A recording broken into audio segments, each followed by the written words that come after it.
हरिओम. अवधूत चिंतन श्री गुरुदेव दत्त श्री स्वामी समर्थ. रिलिजियस काकू या आपल्या चॅनलवर तुमचे मनापासून स्वागत करते आणि व्हिडिओला सुरुवात करते. तुम्ही या चॅनलवर नवीन असाल तर लाईक, शेअर आणि सबस्क्राईब करायला विसरू नका. तुमचे एक लाईक आणि सबस्क्राईब आम्हाला पुढे जाण्याचे बळ देते. चला तर व्हिडिओला सुरुवात करूया. बघा, नामस्मरण हे सगळेच जणच करत असतात आणि नामस्मरण करणं हे आपल्यासाठी खूप महत्त्वाचं आहे आणि अत्यंत म्हणजे गरजेचं पण आहे. कारण आपण जेव्हा नामस्मरण करतो तेव्हा आपल्याला भगवंताचे पुण्य आपल्याला प्राप्त होत असते. आपल्याला कृपा आशीर्वाद प्राप्त होत असतात. तर जितकं आपण नामस्मरण करू, जितकं आपण घरामध्ये नामस्मरण करू, जपांची संख्या वाढवू, तेवढं आपल्याला पुण्य प्राप्त होत असते. आणि घरातल्या सगळ्या मंडळींना नामस्मरण करणं खूप गरजेचं आहे. आणि सामूहिक करणं तर हे खूपच म्हणजे आपलं साठी चांगलंच आहे. कारण आपण जेव्हा घरात सामूहिक करतो, तेव्हा लहान-लहान मुलांवर पण संस्कार होतात. ते सुद्धा आपले नामस्मरण करायला सुरुवात करतात. आणि आपल्याकडूनच शिकतात, की कसं नामस्मरण करायचं, किती करायचं, हे त्यांच्यावर पण चांगले संस्कार होतात. तर ह्या अशा प्रकारे आपल्याला नामस्मरण करायचं आहे. आणि ज्या काही आपण मग म्हणतो, की बघा मी इतकं करते, पण माझं माझं जी काही इच्छा आहे, माझी ती पूर्ण होत नाही. कारण प्रत्येकाचं हे म्हणजे वेगवेगळं आहे असल्यामुळं, कारण प्रत्येकाची देवांकडे जी रांग असते, ती वेगवेगळ्या ह्याच्यानुसार असते, की आपण म्हणतो, "मी इतकं केलं, माझं झालं नाही." पण त्यांनी थोडंच केलं, पण त्यांचं खूप झालं. हे आपल्याला असं वाटत असतं, पण ते प्रत्येकाकडे देवाची लाईन ही वेगळी असते. त्यामुळे प्रत्येकालाच याने इतकं केलं म्हणून याला लवकर भेटलं, त्याने तितकं असं नाही. पण तुम्ही जे काही नामस्मरण करताल, ते तुम्ही मन लावून, अगदी श्रद्धेनं, देवावर विश्वास ठेवून जर केलं तुम्ही, तर तुमचं नामस्मरणात नक्कीच तुम्हाला यश येईल, फळ मिळेल. आणि जे काही आपण करतो, तर त्याचे आपल्याला नियम पाळावे लागतात. तर ते काही-काही नियम आपल्या चुका झालेल्या असतात, काही-काही नियम आपण पाळत नाही. त्यामुळेही आपल्या ज्या काही इच्छा असेल त्या लवकर पूर्ण होत नाहीत. सगळ्यांच्या इच्छा पूर्ण होतातच, पण वेळ लागतो. कोणाचा आज होतो, कोणाचं उद्या होतं. पण त्यासाठी आता आपल्याला लवकरात फळ मिळण्यासाठी आपल्याला नियम बांधून आपल्याला नामस्मरण करायचं आहे. तर ते कसं करायचं ते व्हिडिओ शेवटपर्यंत नक्की बघा. तर बघा, आपण जेव्हा नामस्मरण करतो, तर आपण काही-काही वेळेस म्हणजे आपल्याला काही ज्या इच्छा असतात, आपल्या इच्छा राहिलेल्या असतात त्या पूर्ण करायच्या असतात. तर आपण संकल्पयुक्त जर नामस्मरण केलं, तर आपली इच्छा लवकर पूर्ण होते.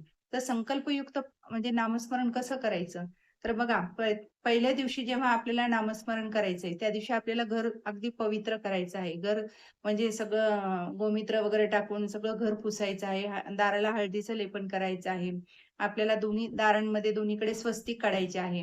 हे आपले जे नित्याचे कामं आहेत ते झाल्यानंतर, आपल्याला देवपूजा झाल्यानंतर आपल्याला नामस्मरण करायचं आहे. जेव्हा आपण हातात म्हणजे उजव्या हातात आपल्याला पाणी घ्यायचं आहे संकल्प सोडण्यासाठी आणि त्यामध्ये आपल्याला हळदी, कुंकू, अक्षदा आणि फूल असं घ्यायचं आहे आणि आपल्याला जी काही आपली इच्छा आहे, ती आपल्याला देवाला बोलून दाखवायची आहे. जे काही समजा गुरूचा जप असेल, देवाचा जप असेल, त्यांना बोलून दाखवायची आहे आणि ते पाणी आपल्याला जी आपल्याला इच्छा बोलून झाल्यानंतर आपल्याला ते पाणी ताम्हणात सोडायचं आहे आणि आपण म्हणजे सांगताना आपण की मी रोज 11 माळी करेल, 5 माळी करेल, 21 माळी करेल.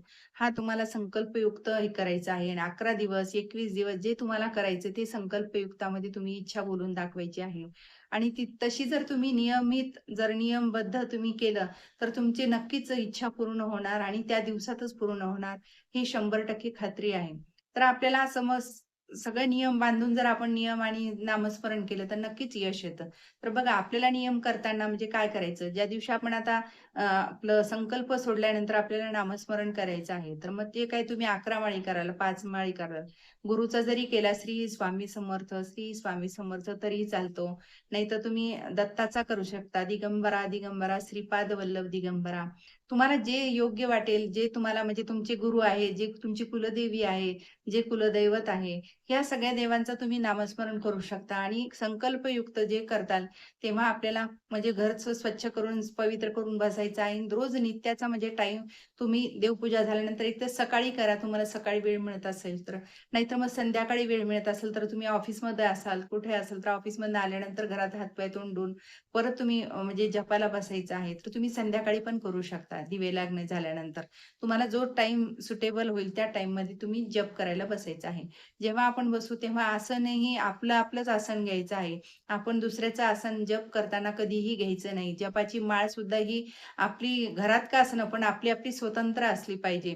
नाहीतर आज तुम्ही जपाची माळ समजा ह्याची घेता, त्याची घेता, कारण ती जे आपण जपाची घेतो, तर ते आपलं पुण्य दुसऱ्याला जातं. त्यामुळे जपाची माळ सुद्धा ही आपली स्वतंत्र असली पाहिजे.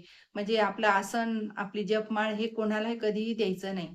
जेव्हा मग आता आपण समजा जप करतो, तेव्हा तुम्ही देवासमोर म्हणा, देवा तुमच्या गुरूंच्या फोटोसमोर आपल्याला फोटोंची पूजा करायची आहे, धूप-दीप, अगरबत्ती ओवाळायची आहे आणि आपल्याला जपाला बसायचं आहे. तर जपाला बसताना आपल्याला कोणाशीही मध्येच बोलायचं नाही. जे आपल्या एवढ्या माळी होतं, जे काही तुम्ही इच्छा बोलून दाखवली आहे, तेवढ्या माळी होईस्तोवर कोणाला बोलायचं नाही आणि आपली माळ आपण हे करायची आणि ती नंतर आपल्याला माळ आपल्याला डब्यात समजा डब्बीत घालून ठेवून द्यायची आहे ती जपमाळ.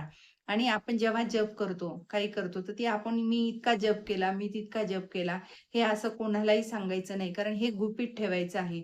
जोपर्यंत आपली इच्छा पूर्ण होत नाही, तोपर्यंत तुम्ही ही जपाचं कुठलंही म्हणजे कोणाला आकडा सांगायचा नाही, काहीच सांगायचं नाही. जे आपलं आहे ते रोजचं नित्यनेमाचं जपाचं आपल्याला जितक्या माळी करायच्या तेवढे जप करायचं आहे. आणि बघा ह्याने नक्कीच तुम्हाला यश येईल आणि 100% हे पॉवरफुल म्हणजे नामस्मरणाची सेवा आहे. म्हणजे याची प्रचिती सगळ्यांनाच येते, अनुभूती येते. तर तुम्ही हे नक्की सेवा करून बघा आणि हे झाल्यानंतर आपल्याला म्हणजे तुम्ही नंतरचंही करताल. पण हे जेव्हा तुम्ही संकल्पयुक्त नामस्मरण करताल, तेव्हा म्हणजे बाहेरचं म्हणजे कोणाकडचंही पाणी घेऊ नका, की तुम्ही काही खाऊ पण नका. कारण जितके दिवस तुम्ही सांगितलेलं असतं, तितके दिवस आपल्याला म्हणजे एक पवित्र राहायचं आहे. दुसऱ्यांचं आपण अन्न खाणं हे आपल्यासाठी बरोबर नाहीये. त्यामुळं आपण आपलं जेपर्यंत जे काही जितके दिवस तुम्ही नामस्मरणाचे ठरवलेले आहेत, तितके दिवस अन्न घ्यायचं नाही आपण. कोणाचं पाणी घ्यायचं नाही. जेव्हा तुम्ही घेताल पाणी, तर ते आपलं जे काही म्हणजे दिवसाचं नामस्मरणाचं जे पुण्य आहे, ते त्यांना जाईल.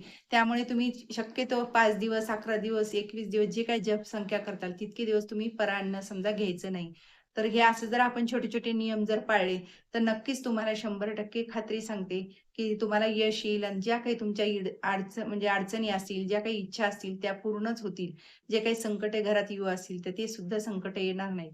घरात सकारात्मक वातावरण तयार होईल आणि जी काही प्रगती थांबलेली आहे, ती सुद्धा तुमची प्रगती आहे. जी काही समजा तुमचे नोकरी बाबतीत असो, का लग्ना बाबतीत असो, का कुठल्याही घरच्या अडचणी ज्या असतील, त्या सुद्धा अडचणी निघून जातील. फक्त तुम्ही संकल्पयुक्त इच्छा बोलून तुम्ही नामस्मरण करायला सुरुवात करा. बघा तुमच्या अर्ध्या ह्याच्यातच तुम्हाला यश येईल.